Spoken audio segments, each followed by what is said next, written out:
In 1980, a mechanical engineer named Tim Leatherman walked into a knife company's office in Portland, Oregon, carrying a patent and a hand-built prototype. The tool was about 4 inches long, weighed 5 ounces, and folded open to reveal a full-sized pair of pliers surrounded by screwdrivers, a knife blade, a file, a can opener, and scissors. He called it the Mr. Crunch. The knife company looked at it and said, "This is a tool, not a knife. We don't sell tools." So Tim went to a tool company. They looked at it and said, "This is a gadget. Nobody is going to buy a gadget." He pitched it to 23 of the largest purchasing organizations in the country, from AT&T to the United States Army. Every single one said no. That was 1980. By 1993, Leatherman Tool Group was selling more than 1 million units a year and had sued 13 companies for copying the exact product nobody wanted to touch. Tim Leatherman's obsession with fitting pliers into a pocket knife would later become the reason an entirely new product category exists. But in 1970, it was just a scribble on a piece of paper stuffed into a shirt pocket on a road somewhere between Amsterdam and Tehran. Tim was a mechanical engineering student at Oregon State University, and by most accounts, he was not exactly burning with ambition. He graduated in 1970 and spent the next few years bouncing around without much of a plan. The one thing he had going for him was his hands. He was good at fixing things. He was also somewhat improbably serious about table tennis. He met his future wife, Chow, in the basement of a Portland State dormitory where he was playing ping pong. She had come to the United States from Vietnam. They got married in Saigon in 1975, and right after the wedding, they decided to do something that sounds romantic on paper and miserable in practice. They were going to travel across Europe and the Middle East on almost no money.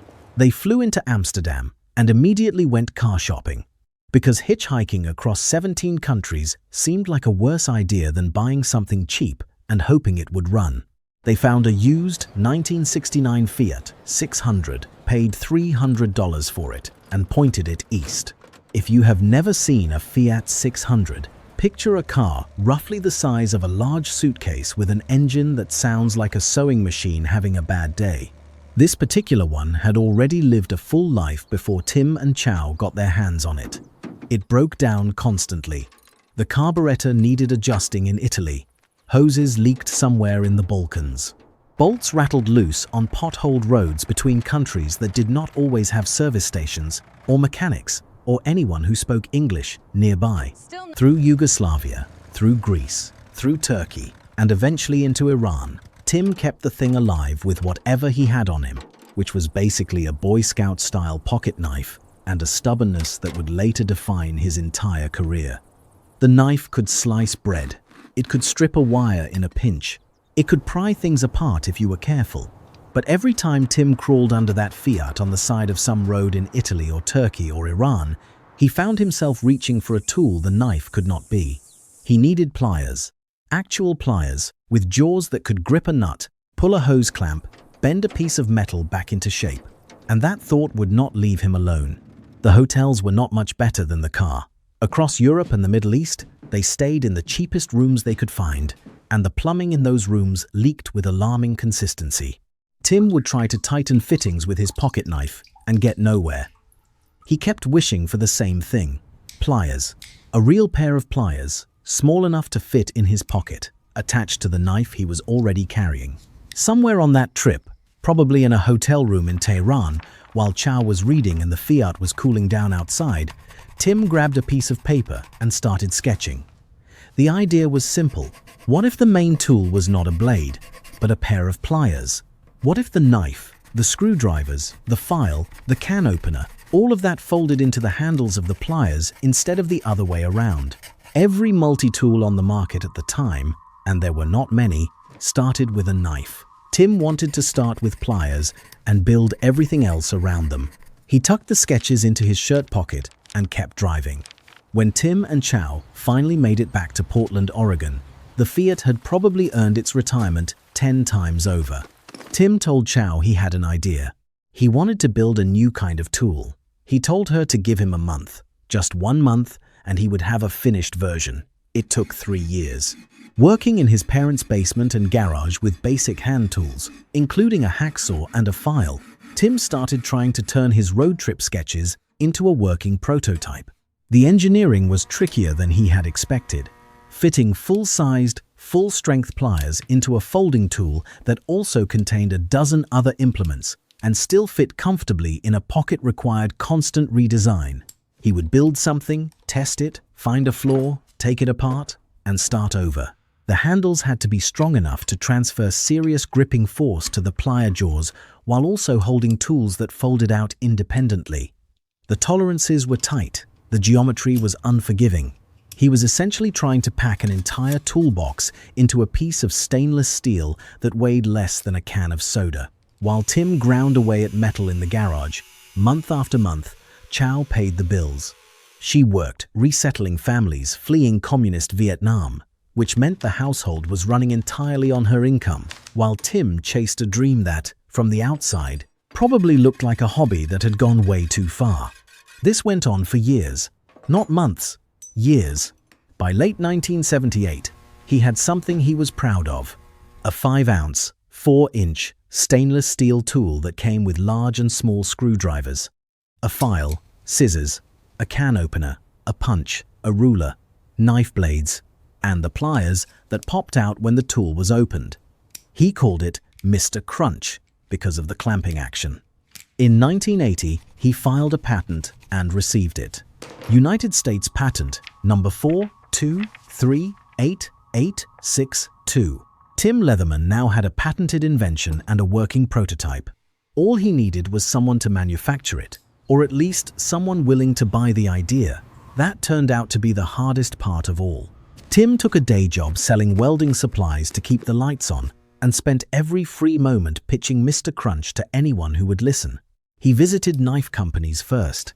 They handled it, opened and closed it, and told him it was interesting, but they made knives, not tools. So he went to tool companies. They told him it was clever, but too much of a gadget. Nobody was going to carry this thing around. He went to outdoor retailers. He wrote letters to corporations. He pitched the U.S. Army, thinking surely the military would see the value of a compact, multifunction tool that a soldier could clip to a belt. The Army passed. He pitched AT&T, figuring their field technicians could use it. AT&T passed. He pitched 23 of the largest purchasing organizations in the country, and all 23 said no. The rejection letters piled up in a stack that grew thicker by the month. For 3.5 years after getting the patent, Tim heard nothing but no. The knife companies thought it was a tool. The tool companies thought it was a knife.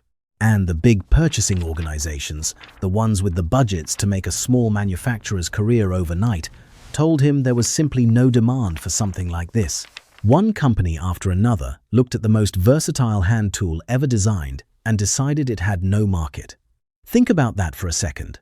Every one of those companies had the chance to be first, to get in on the ground floor of what would become a billion-dollar product category, and every one of them passed because the thing in front of them did not match a category in their product catalog. If Tim had stopped here, this would be a very different story.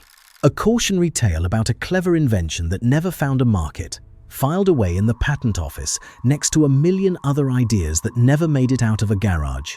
But Tim was, in his own words, pretty resilient and very goal-oriented, which, depending on your perspective, is either inspiring or a polite way of describing someone too stubborn to quit. 7 years into the project, something finally shifted. Steve Berliner, a friend from Oregon State University whom Tim had originally met across a ping-pong table in a dorm basement, had been watching Tim's lack of progress from the sidelines for the better part of a decade. Berliner was not an engineer. He was a business guy, and he had some ideas that Tim, deep in his garage and buried in rejection letters, had not considered. He stepped in and pointed out a few things Tim had not tried yet. Different markets to target, different ways to position the product. They decided to partner up. Berliner invested money and energy, and together they formed the Leatherman Tool Group in July of 1983, 8 years after the Fiat trip. 8 years of garage work, rejection, and Chow paying every bill. the strategy changed. Instead of trying to sell the idea to large corporations or convince an existing manufacturer to produce it, they decided to make and sell the tools themselves. They figured that if they could move 4,000 units in their first year, they could break even. They needed a big enough initial order to justify setting up a small production line. They renamed the tool Mr. Crunch became the Pocket Survival Tool, or PST, which sounded less like a breakfast cereal mascot and more like something you would actually want to carry in the backcountry. They refined the design. They started looking for retailers who catered to the outdoor market. The first real break came from a small outdoor catalog company called Early Winters. 3 days after the catalog went out, Early Winters had sold 250 units and was asking for more. 2 weeks later, they came back wanting another 1,000. Then Cabela's placed an order, 500 tools with enough lead time, about 7 months, for Tim and Steve to get their tiny production operation up and running. Demand kept climbing. By June of 1984, Leatherman had shipped 4,000 units, but they were already about 3 months behind on deliveries. Orders were pouring in faster than Tim and Steve could fill them. They were assembling tools by hand in a small workshop, and the phone would not stop ringing. By Christmas of that year, close to 30,000 pocket survival tools had been shipped, each one with a 25-year, no questions asked warranty. That original plan of breaking even at 4,000 units in the first year was blown past before the first summer was over. And then something happened that puts the whole Rejection saga into sharp focus. Kmart came up to them at a trade show and asked to become a customer. Leatherman had to tell them that orders would ship 6 months after they were placed because the production capacity simply was not there yet. Kmart did not do business that way. They had to walk away. And guess who stepped in to fill Kmart's demand for multi-tools? Gerber. The same Gerber that had told Tim his idea was not worth making. They were already selling knives to Kmart, and when Leatherman could not keep up with orders, Gerber saw the opening and started developing its own version. Every single one of those early Leatherman tools was built in Portland, Oregon, and every single one was sold into a market that did not exist 12 months earlier. Tim Leatherman had not just invented a product, he had created an entirely new category. Growth through the rest of the 1980s was relentless. By late 1985, 10 major U.S. catalog companies were carrying the PST, including Spiegel, Neiman Marcus, and L.L. Bean. The tool was showing up everywhere. Electricians clipped them to their belts. Campers stashed them in backpacks. Military personnel, the same military that had officially declined to purchase the tool through its procurement channels, started buying Leathermans with their own money and carrying them into the field. Suburban dads kept them in the kitchen junk drawer, pulling them out whenever a screw came loose or a wire needed cutting on a Saturday afternoon. The PST was becoming one of those products that people did not know they needed until they had one, and then could not imagine living without. And here is the detail that everyone missed at the time. For the entire rest of the decade, the pocket survival tool was completely alone in the multi-purpose tool market. Nobody else made anything like it. Tim had built a product, proved there was massive demand for it, and then enjoyed nearly 7 years without a single serious competitor. Not one company that had rejected him bothered to enter the market. They watched the PST sell by the hundreds of thousands and just sat on their hands. That was the late 1980s. By the early 1990s, those same companies were scrambling to catch up. For a while, things actually seemed fine. Leatherman was the only name in multi-tools, orders kept growing, and the factory in Portland could barely keep pace. That comfortable position did not last. Portland-based Gerber Legendary Blades launched its own pocket tool called the Plier. You already know Gerber's role in this story. They were one of the companies that had shown zero interest when Tim walked in with his prototype years earlier. They looked at the concept, said no thanks, and then waited until Tim proved there was a massive market before jumping in with their own version. Then SOG Specialty Knives out of Edmonds, Washington launched the Paratool. Coast Cutlery, also based in Portland, only about 20 minutes from Leatherman's own factory, brought out the Pocket Mechanic. Buck Knives down in El Cajon, California, teamed up with the Swiss Army knife manufacturer Wenger to produce the Swiss Buck. Suddenly, the category Tim had built from nothing was flooded with competitors. Several of them had personally turned him away when he was trying to sell the idea, and now they were selling their own versions of it, which, looking back, was either incredibly bold or incredibly shameless. Competition brought lawsuits. In 1991, Leatherman won a $50,000 judgment in a trademark infringement case against Starcrest Products of California. It was the first of many. By 1993, the company had successfully sued 13 companies for trademark infringement, and the list included some big names. Sears, Roebuck & Company was among them. But Leatherman also knew it could not just litigate its way to dominance forever. Competition drove the company to stop being what it called a limited product company and start innovating faster. In the fall of 1994, they released the Supertool, a bigger, more feature-rich model with locking blades designed to stay ahead of the newcomers. Then pop culture gave them a boost nobody planned for.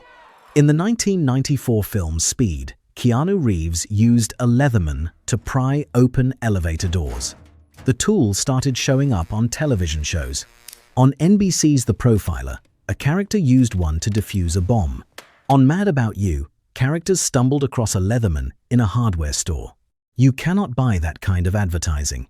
In 1996, the company launched its first real print ad campaign, running full-page spreads in magazines like Outside, Outdoor Life, and Men's Journal. The ads featured real users describing how their Leatherman had gotten them out of trouble, at home and in the field.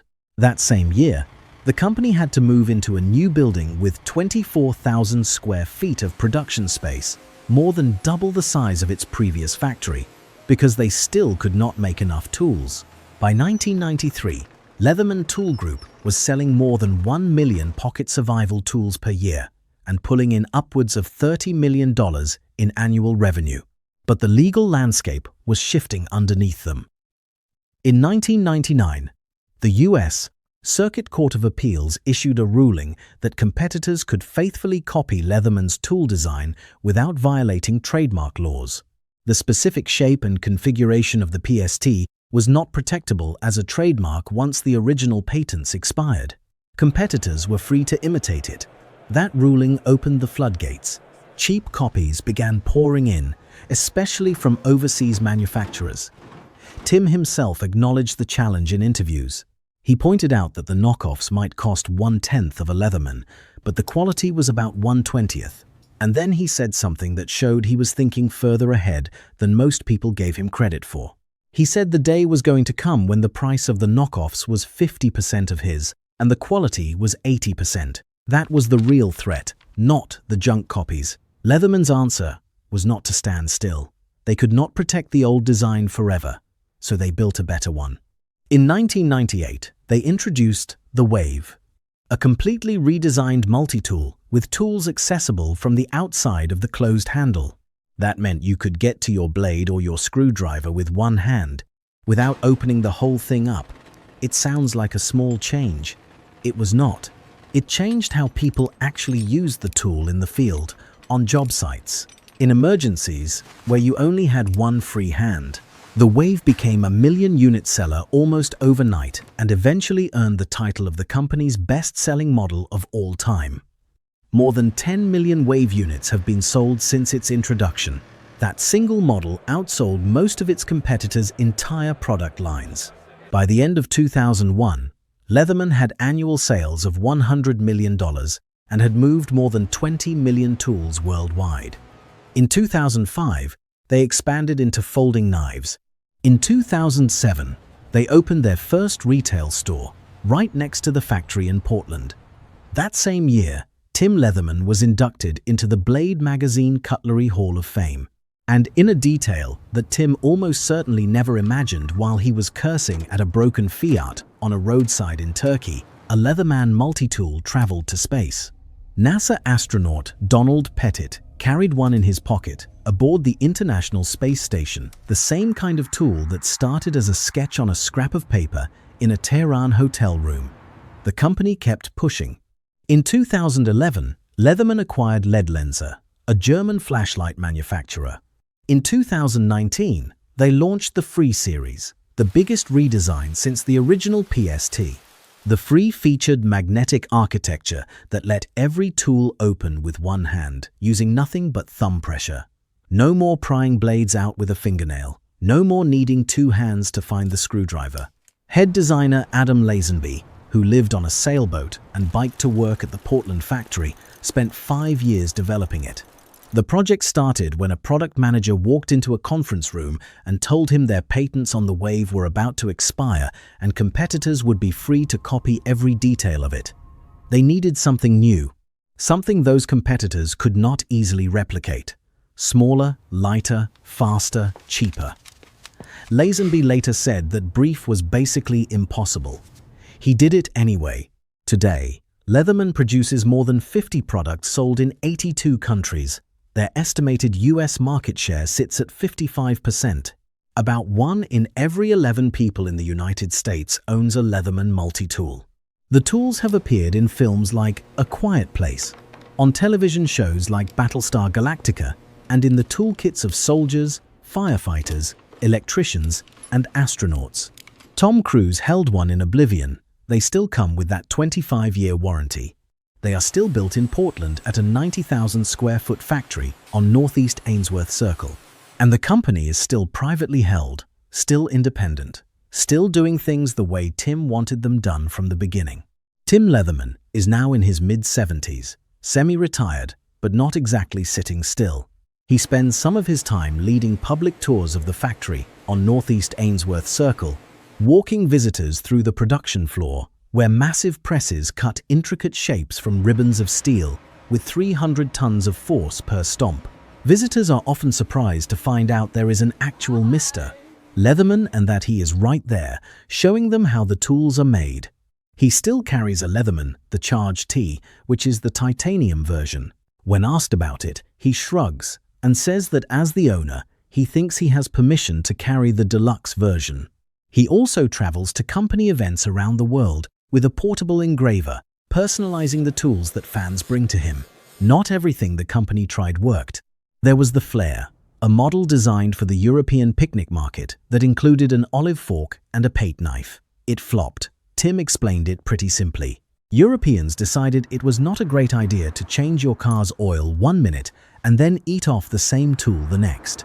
But the core idea, the one Tim sketched on a scrap of paper while a broken Fiat cooled outside a hotel in the Middle East, that idea turned out to be worth more than anyone, except Tim, believed it could be. More than 90 million Leatherman multi-tools have been sold since 1983. The knife companies said it was a tool. The tool companies said it was a gadget. 23 major corporations said no. And the product that nobody wanted became the product that everybody copied. The companies that laughed at the prototype became the companies that scrambled to build their own versions a decade later. Some of them got sued for it. Tim once said something about his tools that says more than any sales number could. He said it has to be perfect because my name is on every tool. And it is. Every Leatherman ever made carries the name of the guy who could not get a meeting, could not get a yes, and could not stop building it anyway. If this story kept you watching, hit subscribe and leave a comment telling us which tool you think deserves its own documentary. We drop new stories like this every week.